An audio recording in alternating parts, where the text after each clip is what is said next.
नमस्ते मित्रों, जय श्री कृष्ण, जय श्री राधे राधे। तो आप सभी कैसे हैं? भगवान की कृपा से अच्छे ही होंगे। तो आज मैं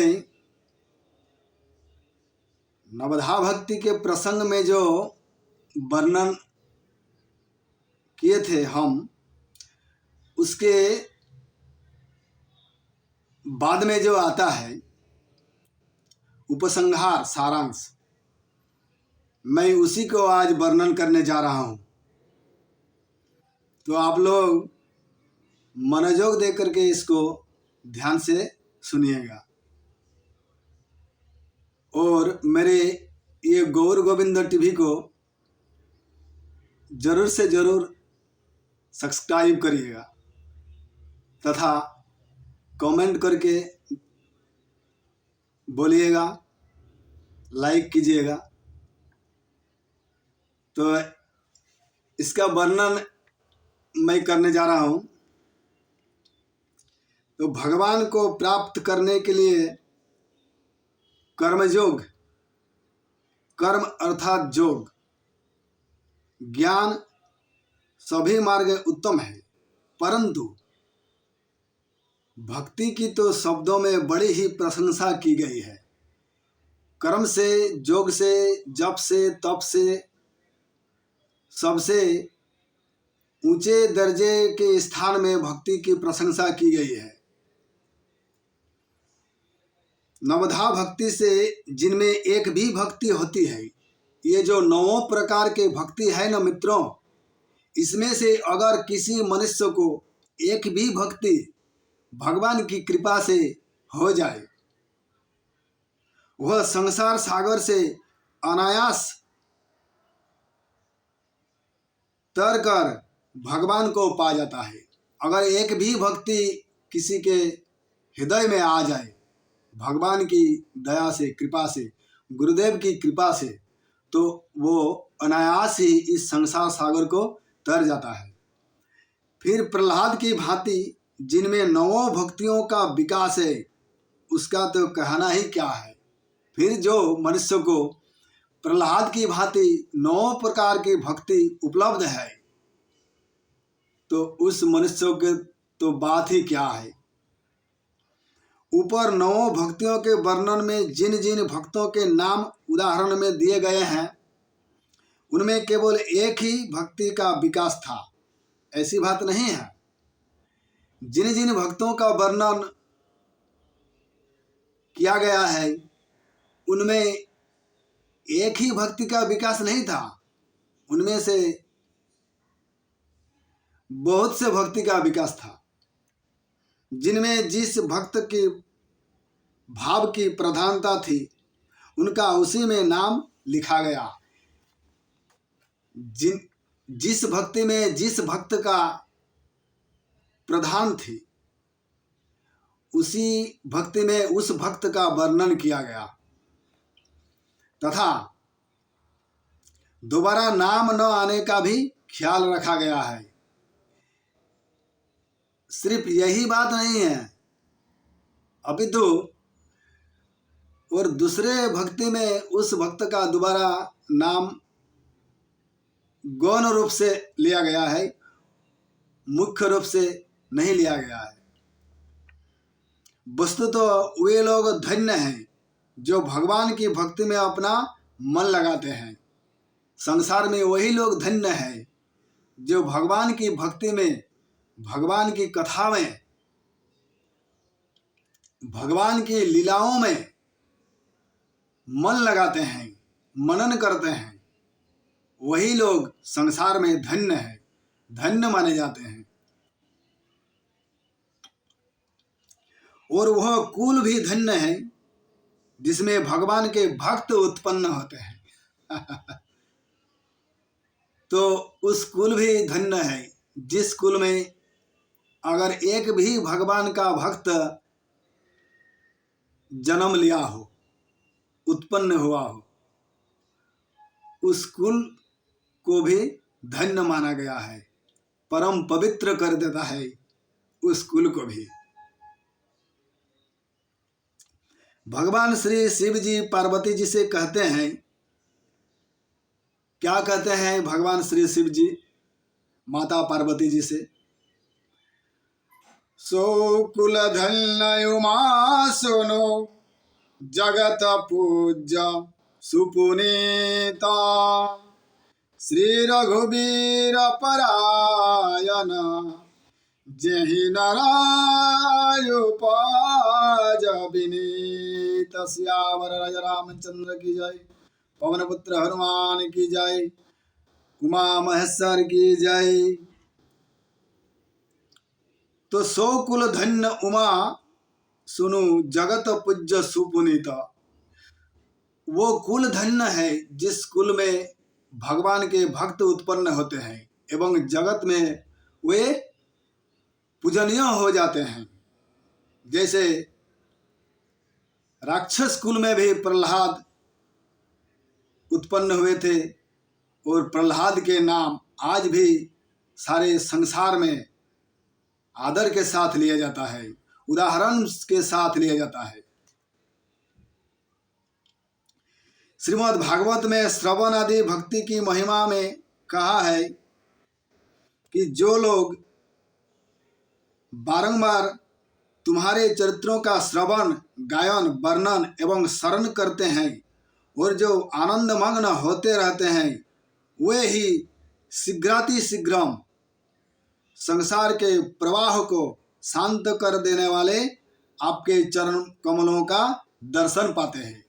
ये जो संसार समुद्र है मित्रों, इस संसार समुद्र का प्रवाह अर्थात जो समुद्र में प्रवाह होता है जल का, इसी तरह ये संसार समुद्र भी एक समुद्र ही माने जाते हैं, संसार सागर। तो भगवान की वंदना, अर्चना, कीर्तन, मनन, पठन पाठन करने से उस मनुष्य को भगवान की ही प्राप्ति होती है एवं भगवान के चरण कमलों का दर्शन कर पाते हैं। जिनका कीर्तन, शरण, दर्शन, वंदन, श्रवण एवं पूजन लोगों के समस्त पापों को तुरंत धो डालता है। उन कल्याणमयी कीर्ति वाले भगवान को क्यों न बारंबार नमस्कार किया जाए।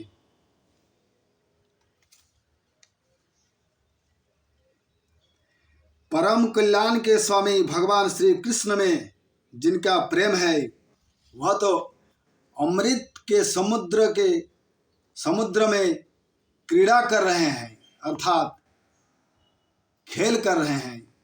अमृत के समुद्र में भगवान के लीला रूप अमृत के समुद्र में वे आनंद ले रहे हैं, क्रीड़ा कर रहे हैं। उन्हें तुच्छ विषय रूप गड्ढे के जलों से क्या प्रयोजन है। ये जो विषय रूप है ना मित्रों, ये गड्ढे के जल के समान है। गड्ढे में जो नर्मदा की जल, नर्दमा की जल रहता है, उसी तरह ये विषय रूप गड्ढा है, उसमें उसको कुछ प्रयोजन नहीं है।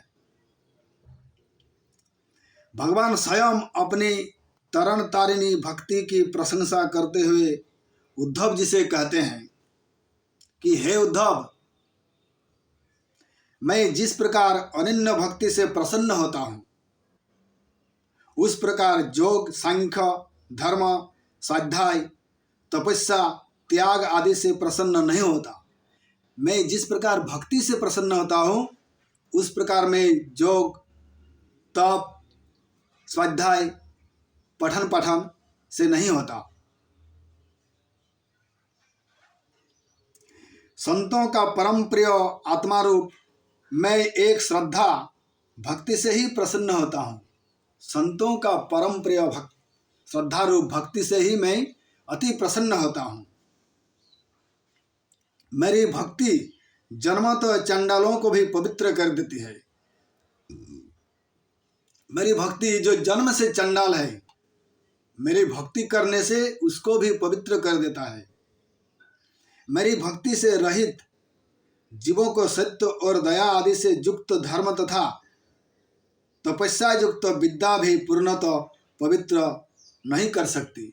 और जो मेरे भक्ति से रहित है वे कितनों ज्ञानी क्यों ना हो, और तपस्या धर्म उसे पवित्र नहीं कर सकती जितना भगवान की भक्ति से मनुष्य पवित्र होता है। जिसकी वाणी मेरे नाम गुण और लीला का वर्णन करते करते गदगद हो जाते हैं। जो मनुष्य के वाणी भगवान के गुणगान करते करते गदगद हो जाते हैं, कंठ अवरोध हो जाते हैं, जिसका चित्त मेरे रूप गुण प्रभाव और लीलाओं को याद करते करते द्रवित हो जाता है, अर्थात पिघल जाता है, प्रेम में मग्न हो जाते हैं, जो बार बार रोता रहता है। ये भी एक महत्वपूर्ण बात है दोस्तों। भगवान के प्रेम में अगर रोना पड़े तो और भी अच्छी बात है, और कभी कभी हंसने लग जाता है, एवं जो लज्जा छोड़कर प्रेम में मग्न हुआ पागल की भांति ऊंचे स्वर से गायन करता है और नाचने लग जाता है, ऐसा मेरा भक्त संसार को पवित्र कर देता है। भगवान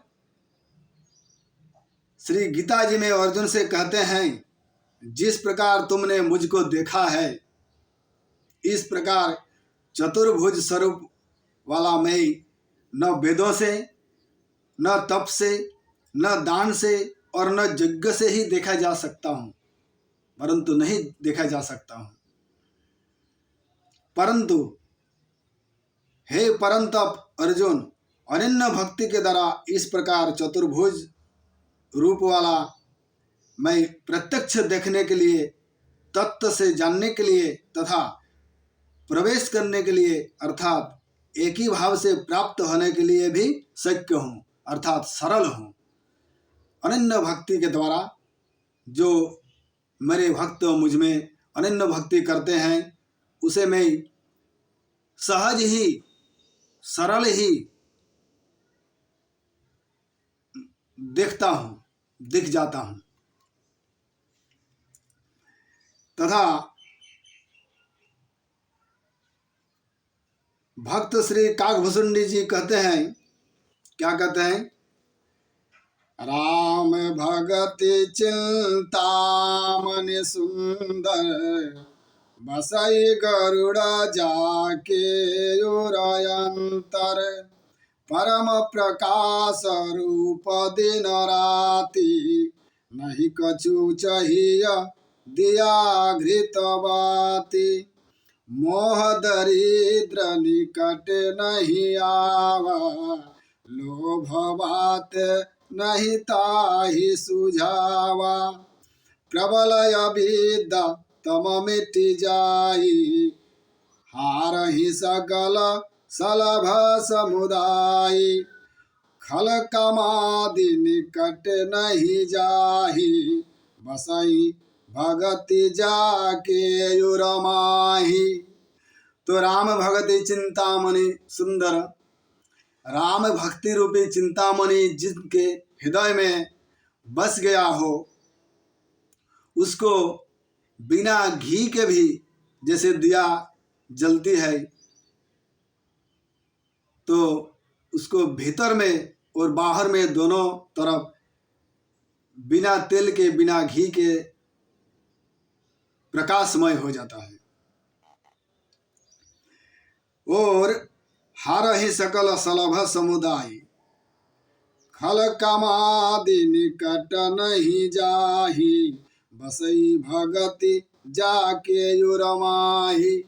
खल कामना आदि उनके निकट नहीं जाते जो भक्ति रूपी चिंतामणि जिनके हृदय में बस गए हो। और क्या होता है, गरल सुधा सम हरिहित होई, तेहि मनि बिनु सुख पावन कोई। गरल अर्थात विष को गरल कहा जाता है। गरल सुधा सम हो जाता है, अमृत के समान हो जाता है विष। और अरि हित होई, अरि अर्थात शत्रुओं को अरि कहा जाता है, अर्थात शत्रु भी मित्र बन जाते हैं।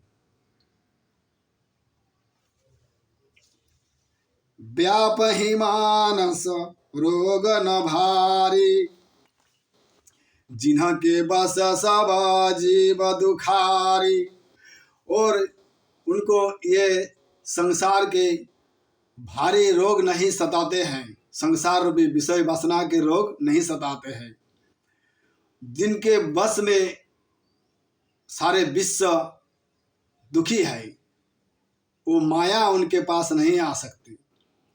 राम भगति मनि उरबस जाके, दुख लबले सन सपने हुता के। राम भक्ति मन रूपी मणि जिनके हृदय में बस गए हो, उनको लवलेश दुख का सपनों में भी नहीं आते हैं।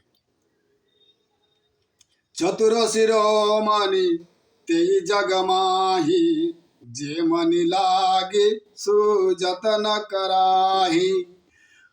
वे ही मनुष्य चतुर के शिरोमणि है, जो राम भक्ति चिंतामणि स्वरूप राम भक्ति रूपी चिंतामणि को अपने हृदय में जतन से रखते हैं। उनको ही मनुष्य में चतुर मनुष्य बतलाए गए हैं। अतएव सब लोगों को उपयुक्त सब प्रकार से भगवान की भक्ति का आश्रय ग्रहण करके जीवन और जन्म को सफल करना चाहिए। तो इसी जगह वर्णन संपूर्ण होता है। जय श्री कृष्ण, जय श्री राधे राधे मित्रों। तो हमारे इस वीडियो को अगर अच्छे लगे, इस वीडियो के माध्यम से मैं कहना चाहूँगा कि सबका हित हो, जगत का कल्याण हो, सब दुखों का नाश हो, आप लोग स्वस्थ रहे, सुखी रहे। जय श्री कृष्णा, जय श्री राधे राधे।